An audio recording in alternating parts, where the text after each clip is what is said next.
Kumpul mainan, kumpul kenangan. Hari ni terasa macam nak kumpul kad lah.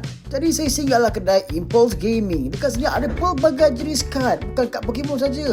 Kad My Little Pony pun ada dengan harga yang sangat berbajutan.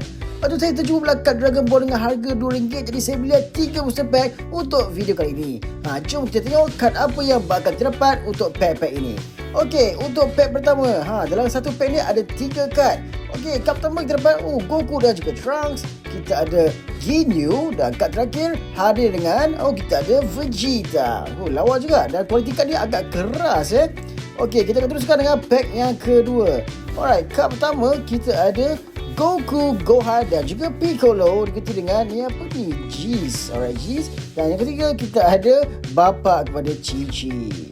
Alright, untuk pack terakhir sebenarnya berbaloi jugalah sebab satu pack ni RM2 sahaja dan kad ni original guys. Okey, kita ada Trunks, seterusnya kita ada Guldo, betul saya sebut ni, dan yang terakhir kad ketiga kita ada Master Roshi. Sesuai lah untuk siapa yang minat Dragon Ball dan nak cari something yang sangat murah dan juga berbaloi.